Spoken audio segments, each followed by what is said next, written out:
Bangkitlah untuk agama, bangkitlah untuk segala puji dan syukur kehadirat Allah Subhanahu wa taala.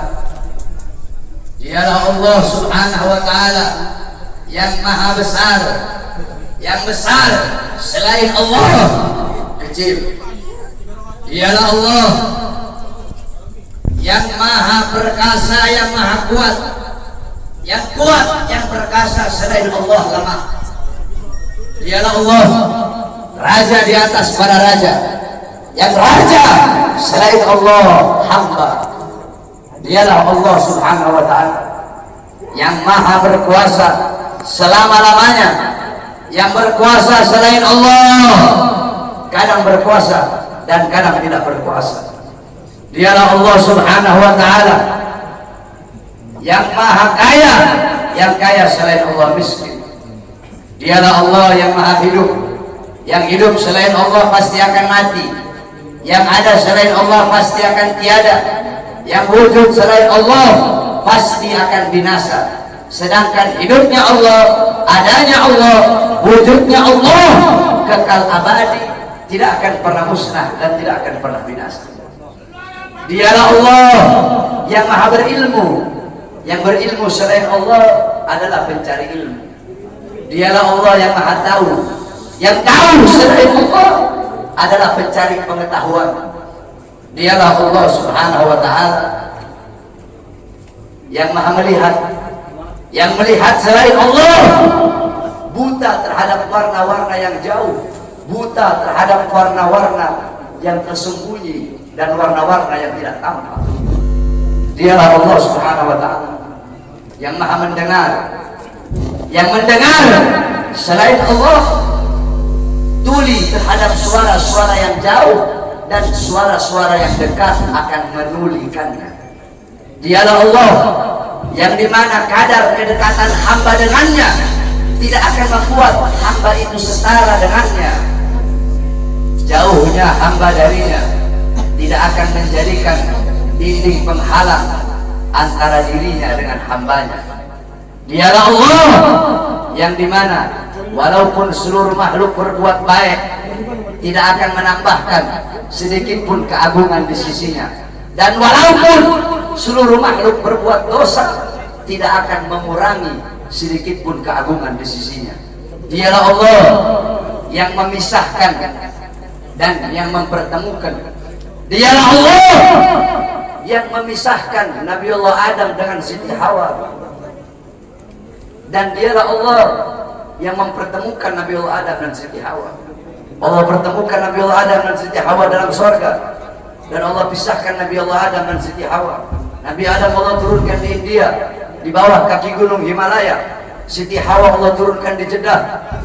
Kemudian Allah pertemukan kembali di padang Arafah. Dialah Allah yang memisahkan Nabiullah Yakub dengan anaknya Nabiullah Yusuf alaihissalam, dan dialah Allah juga yang menemukan, mempertemukan Nabiullah Yakub dan Nabiullah Yusuf alaihissalam. Dan dialah Allah yang 1,5 tahun yang lalu memisahkan kita, dan Allah juga yang mempertemukan kita pada malam hari yang mulia. Saudara-saudara sekalian yang dimuliakan oleh Allah Subhanahu wa ta'ala, alhamdulillah, saya bersyukur kepada Allah Subhanahu wa ta'ala atas nikmat yang Allah Subhanahu wa ta'ala berikan. Hadirin sekalian yang dimuliakan oleh Allah Subhanahu wa ta'ala, Allah mempertemukan kita kembali bisa bertatap muka di majelis yang penuh dengan kemuliaan ini, di majelis yang penuh dengan keutamaan, yang dimana kita semuanya ketahui bahwasanya saat ini Republik Indonesia, negara kita cintai, sedang dilanda pandemi COVID-19, yang dimana kita duduk di sini untuk berdoa. Mudah-mudahan Allah Subhanahu wa ta'ala segera angkat penyakit COVID dari tanah Indonesia yang kita cintai. Indonesia tanah para aulia, Indonesia tanah para habaib, Indonesia tanah para syuhada. Insya Allah akan Allah angkat semuanya. Saudara-saudara, corona atau apapun itu disebutnya, itu menurut ulama-ulama min ahlil bawatin, itu mereka adalah makhluk ciptaan Allah Subhanahu wa ta'ala. Saudara-saudara, sekalipun corona dikatakan adalah virus yang diciptakan oleh Amerika, atau virus yang diciptakan oleh Cina, atau virus yang diciptakan oleh dokter, pasti ada unsur-unsur makhluk ciptaan Allah yang Allah ikut sertakan di dalam penciptaan virus tersebut, sehingga yang memiliki kekuasaan penuh atas virus tersebut adalah Allah Subhanahu wa Ta'ala. Maka satu-satunya jalan untuk menyelamatkan diri daripada itu kembali kepada Allah, taat kepada Allah, patuh kepada Allah, tunduk kepada Allah Subhanahu wa Ta'ala. Ketika engkau takut kepada Allah Subhanahu wa Ta'ala, akan Allah tanamkan dalam hati para makhluk rasa takut kepadamu. Ketika engkau kembali kepada Allah, takut kepada Allah, taat kepada Allah, apakah ada satupun makhluk yang bisa mencelakaimu? Saudara-saudara, ada penyakit yang lebih berbahaya dari corona. Apa itu? Hati yang lebih takut kepada corona daripada hati yang takut kepada Allah Subhanahu wa Ta'ala. Hatimu takut kepada corona, sampai-sampai engkau lebih takut kepada corona daripada Allah. Itu adalah penyakit yang lebih berbahaya daripada corona itu sendiri. Oleh karena itu bukan berarti kita tidak harus ikhtiar, tetap kita ikhtiar dengan masker. Sebab itu diajarkan oleh para ulama dan diajarkan oleh orang-orang soleh. Tetapi jangan juga terlalu lebay sampai masjid-masjid ditutup, sedangkan mal tetap buka, Carrefour tetap buka, Carrefour milik orang asing, mal-mal milik orang asing, tempat-tempat yang jual beli sembako milik orang-orang asing dibuka, sedangkan milik pedagang-pedagang kecil ditutup. Apakah ini tidak merugikan rakyat? Apa yang mau terjadi di negara, saudara-saudara? Saudara-saudara sekalian yang dimuliakan oleh Allah, ada apa ini, saudara-saudara? Semua orang-orang disuruh berdiam diri dalam rumah, sedangkan tenaga kerja asing dari Cina mereka kirim sebanyak-banyaknya. Kalian mau bikin susah rakyat, kalian mau bikin rakyat kalian mati kelaparan, kalian yang menyusahkan rakyat, kalian yang menderitakan rakyat, kalian yang bikin rakyat kalian susah.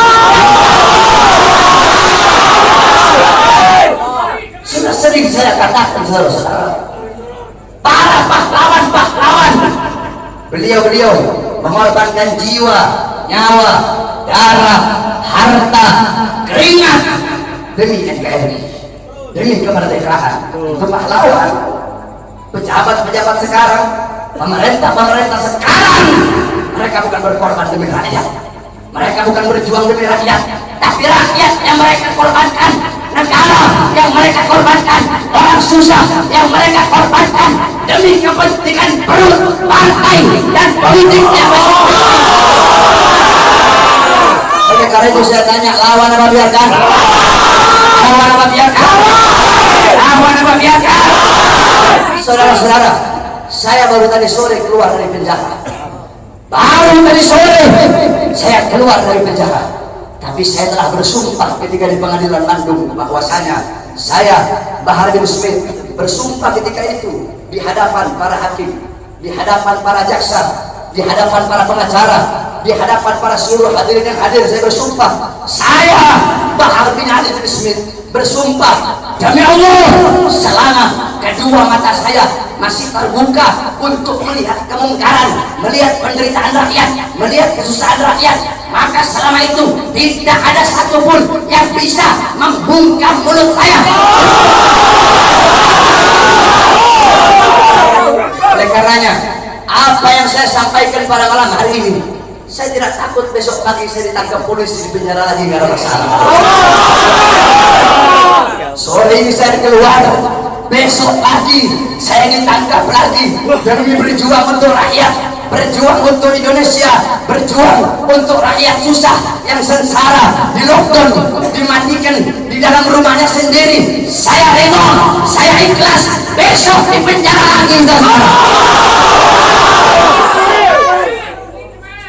Oleh karenanya hadirin sekalian yang dimuliakan oleh Allah Subhanahu wa Ta'ala, terus berjuang. Saya tidak akan pernah kapok. Kami kepada habaib, kan saya sudah bilang, saya tidak akan pernah kapok dalam menyampaikan kebenaran. Jangankan cuma di penjara, walaupun harus dibunuh sekalian. Andaikan dibunuh, mayat saya tiba di sini, anak istri saya akan tersenyum menyambut mayat saya, saudara-saudara. Kenapa? Saya bukan penjahat, saya bukan koruptor, saya bukan narkoba, saya bukan maling, tapi saya membela agama Allah. Saya bela ajaran datuk saya Rasulullah. Saya membela kehormatan para habaib, para anak cucu Rasulullah Sallallahu Alaihi Wasallam. Sehingga pada tadi sore, alhamdulillah, berkat doa semua umat Islam, doa para ulama, para habaib, saya bebas. Dan malam hari ini saya berbicara di hadapan engkau semua umat Islam. Dan jikalau apa yang saya bicarakan ini menjadi masalah, menjadi perkara, saya ridho, saya ikhlas. Besok di penjara lagi tidak jadi masalah buat saya. Oleh karena itu, tetap kita harus ikhtiar, berusaha dengan memakai masker, dengan wudu. Sebab itu diajarkan oleh Rasulullah SAW. Nabi saya itu cuma tawakal, hidup mati di tangan Allah. Tidak ada ikhtiarnya, keledai bodoh itu. Dulu ada sahabat Nabi Muhammad itu punya onta, dibiarkan begitu saja. Kata Nabi, kenapa kau biarkan? Saya tawakal sama Allah. Kata Rasulullah, salah, ikat kau punya onta. Itu ikhtiar, usaha agar ontamu tidak hilang. Kalau sudah ikhtiar, baru kamu doa, ya Allah, jangan saya punya onta tidak hilang. Ikhtiar udah, baru tadi kau tawakal. Ikhtiar udah, doa udah, baru tawakal. Mau hilang kayak mau enggak kayak urusan Allah. Ikhtiar, pakai masker.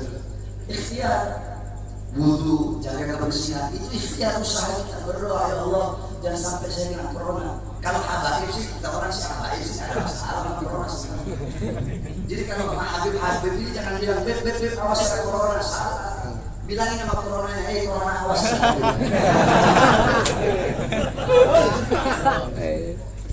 Corona awas, nanti kau dimasuki Habib. Bukan corona masuk Habib masuki kau. Paham? Jadi tetap kita ikuti aturan pemerintah. Selama aturan pemerintah itu tidak melanggar agama, kita sebagai warga NKRI yang baik wajib taat, wajib patuh kepada peraturan pemerintah, peraturan MUI. Betul? Karena apa? Selama aturan-aturan itu tidak melanggar agama, selama aturan-aturan itu apalagi senyawa dengan agama, menyatu dengan agama, maka kita sebagai orang yang beragama Islam wajib untuk mentaati dan mematuhinya. Betul? Tapi kalau pemerintahnya zalim sama rakyat, pemerintahnya kurang ajar sama rakyat, menyengsarakan rakyat, maka wajib untuk kita lawan. Betul? Saya tanya semuanya, jawab yang keras. Siap lawan kezaliman? Siap lawan kezaliman? Siap lawan penindasan? Siap hancur demi Islam? Siap hancur demi agama? Siap hancur demi Islam? Siap binasa demi Indonesia? Allahu Akbar! Allahu Akbar! Allahu Akbar! Allahu Akbar! Sampaikan kepada mereka bahwasanya saya Bahar bin Smith mengucapkan ini. Saya tidak takut sekalipun besok saya harus dijemput atau dipenjara lagi, saudara-saudara. Kenapa? Karena saya memperjuangkan rakyat yang susah, rakyat yang kelaparan, rakyat yang menderita, tersembunyi, tersingkirkan, dikurung dalam rumah, dibikin mati pelan-pelan. Seorang-orang kecil mau kesini mau buka ini susah, sedangkan itu mal-mal penuh, masjid ditutup, masjid ditutup, tempat ibadah ditutup, sedangkan itu mal-mal penuh. Carrefour ada masih buka, Carrefour buka, TikTok buka, Jalan buka. Apa? Karena punya asing? Kenapa dibuka? Karena ada punya asing di situ. Kenapa tenaga kerja kok dikirim dari luar yang banyak, sedangkan masih banyak pengangguran di Indonesia? Betul? Anak-anak muda yang pengangguran di Indonesia banyak apa tidak? Banyak apa tidak? Banyak apa tidak? Yang butuh pekerjaan banyak apa tidak? Banyak apa tidak? Berarti jikalau pemerintah mereka mengirim tenaga kerja asing dari manapun, mau Cina, mau Australia, mau Korea, mau Jepang, dari manapun, tidak peduli negaranya negara mana. Berarti sedangkan Indonesia masih banyak yang pengangguran, berarti pemerintah ingin menyusahkan dan menyengsarakan rakyat. Maka kita sebagai rakyat, khususnya umat Islam, wajib untuk melawan sampai titik darah.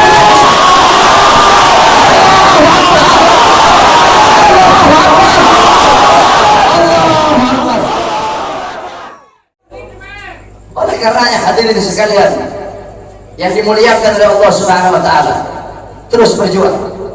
Saya tidak akan pernah kapok. Kami para habaib kan saya tidak.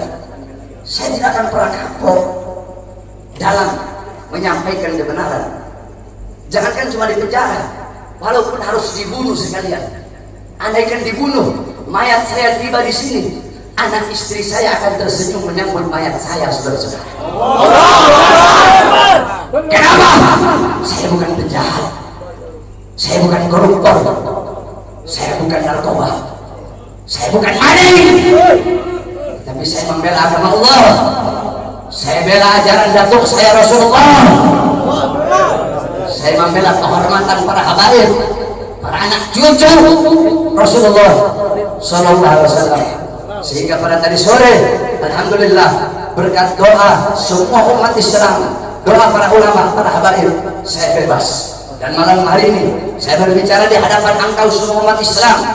Dan jikalau apa yang saya bicarakan ini menjadi masalah, menjadi perkara, saya ridho, saya ikhlas. Besok di penjara lagi tidak jadi masalah buat saya. Oleh karena itu, tetap kita harus ikhtiar, berusaha dengan memakai masker, dengan wudu. Sebab itu diajarkan oleh Rasulullah SAW. Tidak bisa itu cuma tawakal, hidup mati di tangan Allah. Tidak ada ikhtiarnya, keledai, bodoh itu. Dulu ada sahabat Nabi Muhammad itu punya onta, dibiarkan begitu saja. Kata Nabi, kenapa kau biarkan? Saya tawakal sama Allah. Kata Rasulullah, salah, ikat kau punya onta. Itu ikhtiar, usaha agar ontamu tidak hilang. Kalau sudah ikhtiar, baru kamu doa, ya Allah jaga saya punya onta biar tidak hilang. Ikhtiar udah, baru tadi kau tawakal. Ikhtiar udah, doa udah, baru tawakal. Mau hilang kayak mau enggak kayak urusan Allah. Ikhtiar, pakai masker. Ikhtiar wudu, jaga kebersihan, itu ikhtiar usaha kita. Berdoa, ya Allah jangan sampai saya kena corona. Kalau habaib sih, kita orang sih habaib sih ada masalah sama corona sekarang. Jadi kalau Habib ini jangan bilang beb awas ada corona, salah. Bilangin sama coronanya, corona awas.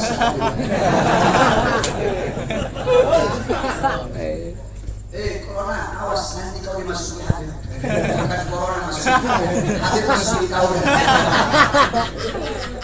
Paham? Jadi tetap kita ikuti aturan pemerintah. Selama aturan pemerintah itu tidak melanggar agama, kita sebagai warga NKRI yang baik wajib taat, wajib patuh kepada peraturan pemerintah, peraturan MUI. Betul? Karena apa? Selama aturan-aturan itu tidak melanggar agama, selama aturan-aturan itu apalagi senyawa dengan agama, menyatu dengan agama, maka kita sebagai orang yang beragama Islam wajib untuk mentaati dan mematuhinya. Betul? Tapi kalau pemerintahnya sombong sama rakyat, pemerintahnya kurang ajar sama rakyat, menyengsarakan rakyat, maka wajib untuk kita lawan, saudara-saudara. Betul? Saya tanya semuanya, jawab yang keras.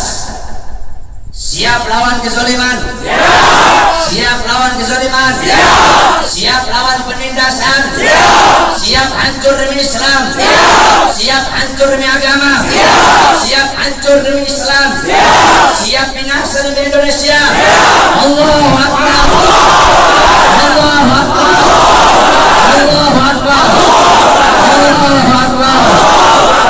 Sampaikan kepada mereka bahwasanya saya Bahar bin Smith mengucapkan ini, saya tidak takut sekalipun besok saya harus dijemput atau dipenjara lagi, saudara-saudara.